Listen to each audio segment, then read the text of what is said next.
Hi friends, welcome back to my channel. Where have I been? Oh my gosh, where haven't I been? I have so much to update you all on. As you know, I took a couple weeks off.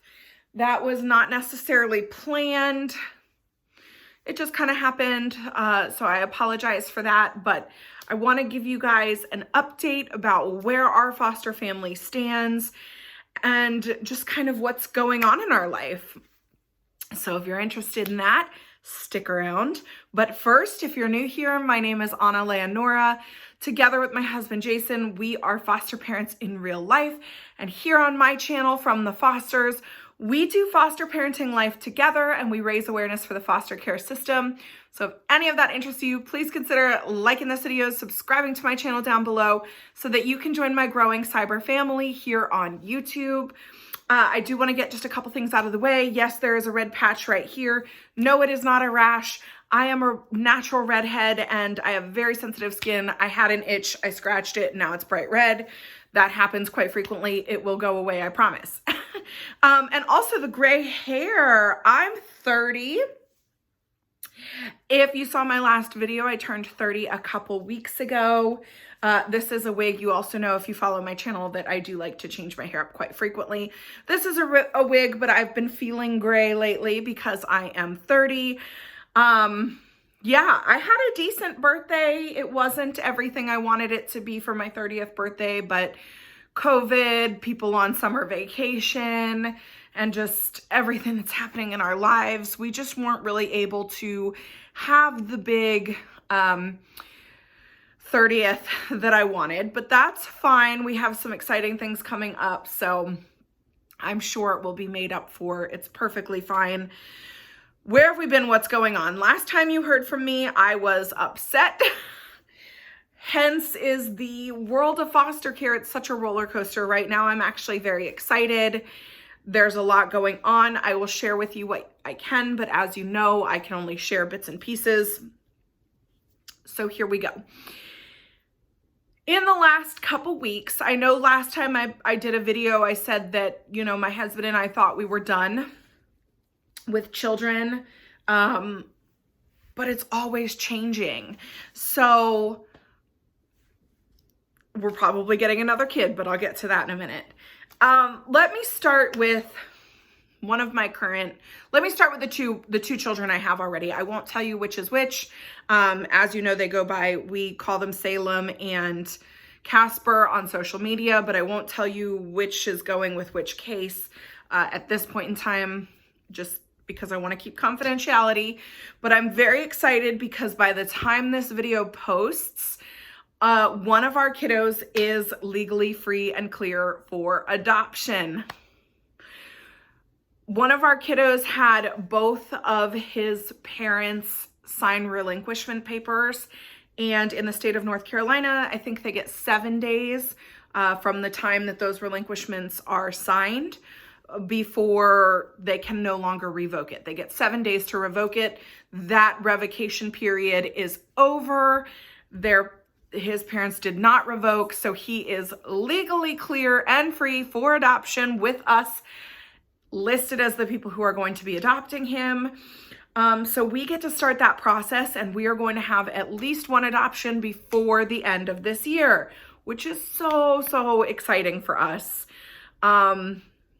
We have been foster parents for 2 years next month, and we've not had any adoptions yet. This will be our first adoption. And we're just really excited to be able to close the chapter on at least one of our kiddos' foster care stories. So that is really exciting news. We have already done our fingerprints and signed some paperwork for the adoption study, but we know that there's a lot more paperwork coming, and we're just really excited for that. We did have our final home visit for our relicensing, as every 2 years we are required to relicense as foster parents. So we had our final home visit for that actually earlier this week. And all of our paperwork is done for that. So it's just going to be submitted to the state, and that is taken care of. So we will be licensed for another 2 years. and we should be having our first adoption before the end of the year. With any luck, we're actually hoping to have it done before Thanksgiving, but our social worker said for sure by the end of the year. So that's our first piece of very exciting news. The second piece of news, our other case is headed towards TPR, which is termination of parental rights. Nothing is official until it's official in foster care. He has been considered pre-adoptive for the last almost 8 months at this point. But we do finally have a court date for termination of parental rights. Now, that may not be granted at that court case. So nothing's official till it's official. And even then, even if TPR is granted, his parents legally have a right to appeal that within 30 days. So they may appeal it and it might get overturned. So we just are still, it's a wait and see kind of situation with that one. But we do have a court date coming up for that one. And that one is just a much more complicated case. It's a lot less cut and dry. And we know that there is still quite a bit to go through in that case. And we're working on it. We're doing whatever we have to. And we are just hoping for the courts to do whatever they think is in the child's best interest, given what his clinicians say, what his guardian ad litem say, therapists, all of that. We're just praying hard and loving on him. And we just still have to see where it's going to go and what's going to happen, because nothing's official till it's official. But yeah, his case is headed that way for now. We'll see. So that's the update on those two. I will say for, so I won't say which is which in that case, but I will say that Casper is edging up on 6 years old. He does start kindergarten this year, and he will likely have some special needs, whether it be an IEP or a 504C. We're not sure yet, but we are in the process of starting the evaluations for that. So we have been already in contact with the school system in our area, along with the principal of the school that he will be going to, and they are starting the evaluation process. So he will have some evaluations and some stuff coming up in the very near future. They are going to try to get all of those started before the school year starts. However, with his amount of needs, the amount of evaluations they have to do, likely they will not finish all of them before school starts. So he may have to continue testing into his first couple months of kindergarten, which is fine. Whatever we have to do to get him the accommodations that he needs so that he can really focus and learn in school.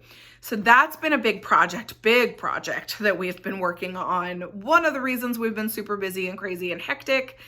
And then kind of the big piece of news. As you know, we've rearranged our house a couple of times. We've changed bedrooms into offices and offices into bedrooms, and we've just been working on getting our house situated for a long-term family situation. And we are having to once again rearrange our house. Unfortunately, but fortunately, because we have said yes to another placement. I urge you that if you know my family, we have not told them yet. We do have a trip to Charleston coming up, which I will talk about in just a minute. And we were kind of planning on telling them then, because we can tell everyone together.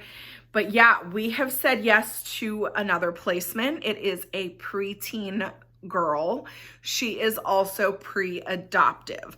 So if everything works out the way that it is currently expected to, which it's always changing in foster care, but if things work out the way that they are currently expected to, we might have 3 adoptions from 3 separate cases. They're not a sibling set. They're 3 separate cases within 1 year of each other.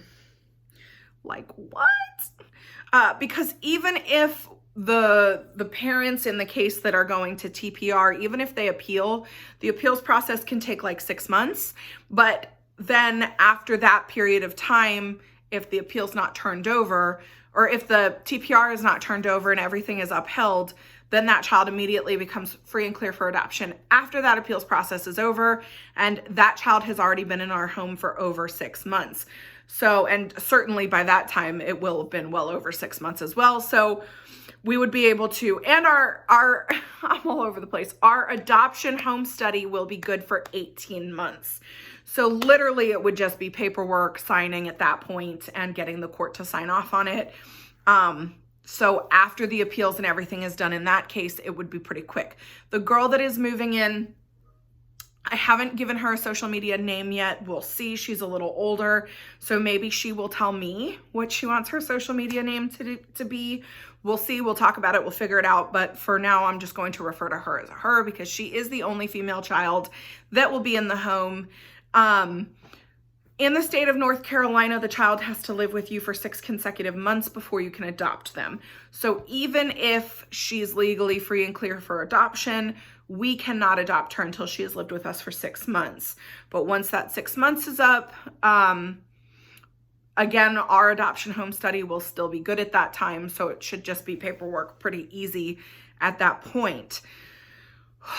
So potentially, if things go the way they're going now, potentially 3 adoptions in 1 year of each other, which is like mind blown.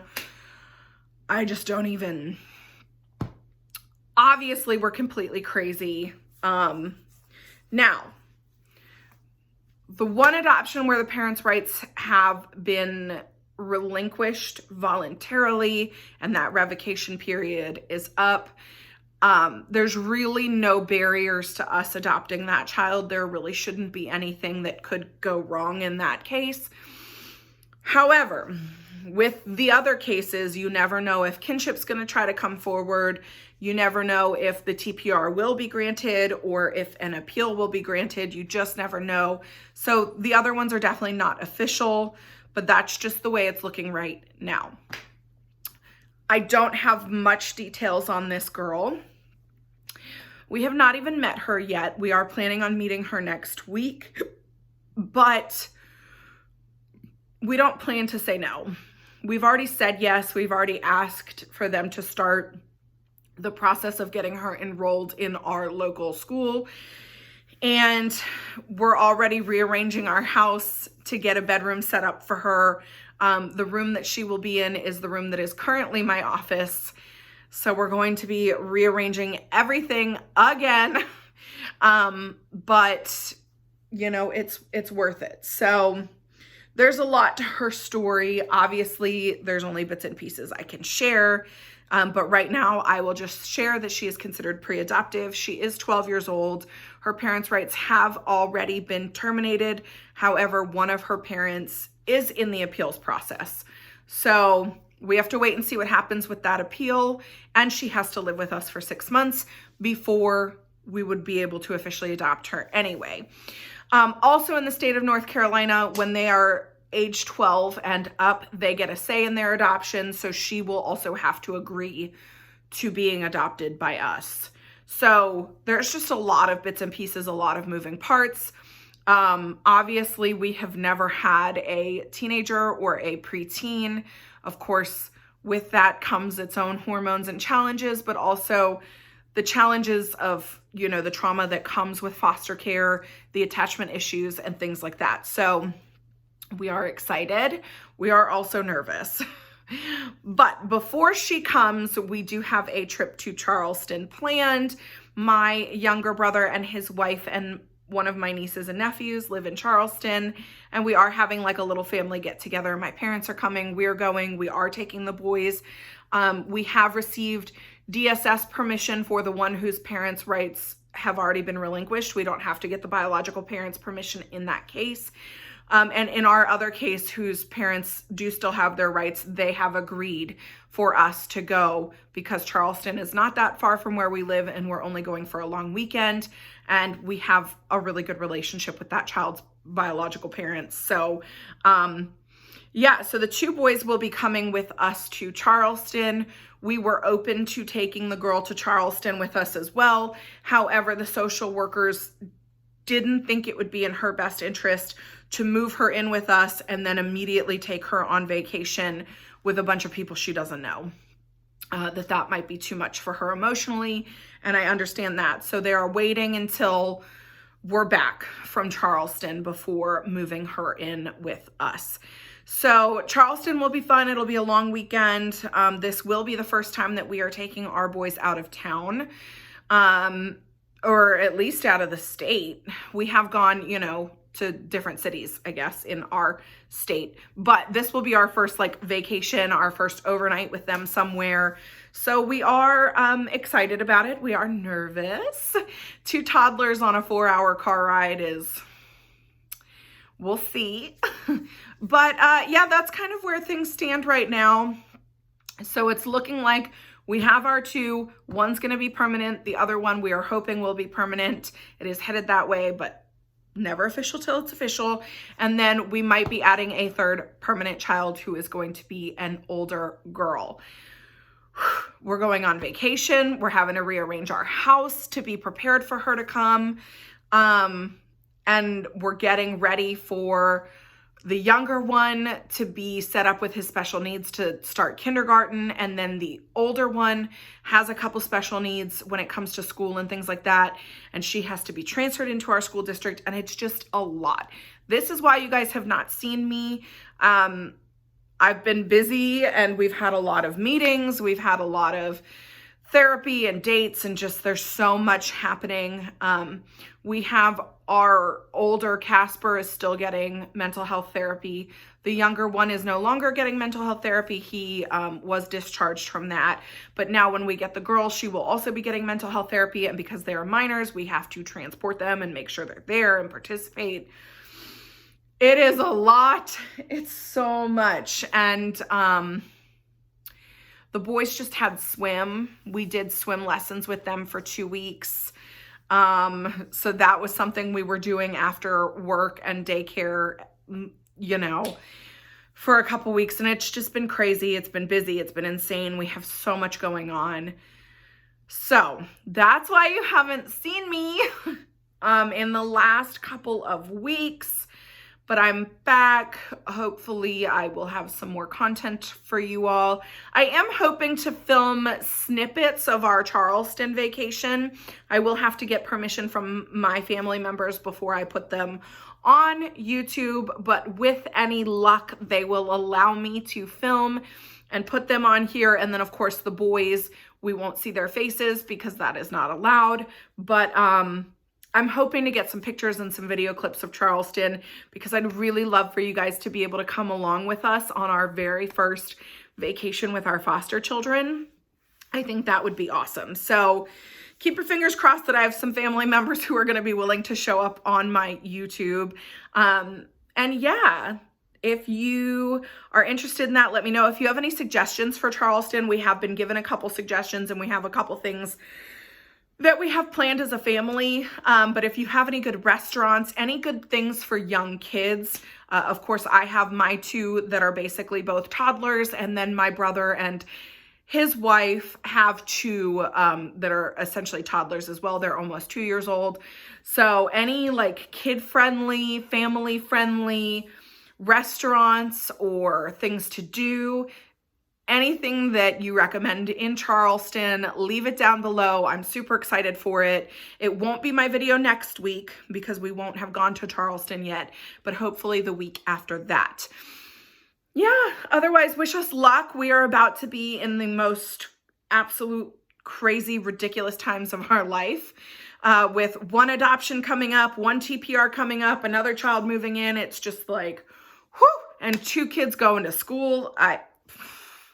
We clearly have lost our minds and gone insane, but that's part of this calling. We can't say no to a kid. I mean, we have said no to placement calls. Don't get me wrong. I did a video about why it's okay and important to say no to some placement calls. But in this particular case, we just felt like the universe falling into place. And we feel like even though we have not met this girl yet, when she was presented to us, we felt the push to say yes. And so even though we haven't met her yet and we should be meeting her next week, we just don't see any reason that we would change our mind on that. So, gosh, a teenager. She's almost a teenager. I can't be a teen mom. I mean, I can be and I will be, but whew. This is why you guys haven't seen me for the last 2 weeks. So anyway, I love you all. Thank you for bearing with me. I'm sorry you haven't seen me. I haven't even really been active on my TikTok, which is my bigger platform. I've just kind of been in my own little world trying to make sure that my family and my kids and my house and everything is in order. And I also work a full-time job. So it's like, whew, loony town over here. But I'm back. Hopefully I will get to remain back and you guys will get to continue to see this gorgeous face. But yeah, if you're interested in following our journey and you're not already subscribed to my channel, please consider subscribing down below. Again, leave me comments about Charleston. If you have ever fostered teen girls, tips and tricks down below. Or if you've ever been a parent to a teen girl, anything you can suggest, leave it down below. Otherwise, I love you guys. I hope you all are doing well, staying cool in this heat. If you live in the Southeast like me, it has been hot and muggy, and I'm ready for the fall. You know, I love the fall. I love October, Halloween, all of that. My life is about to get super crazy. I love you guys. Thank you for coming with me. Questions, comments, concerns, leave them down below. Otherwise, I will see you all next week. Yeah, go out, continue to shine your light into the world. I love you all. Bye.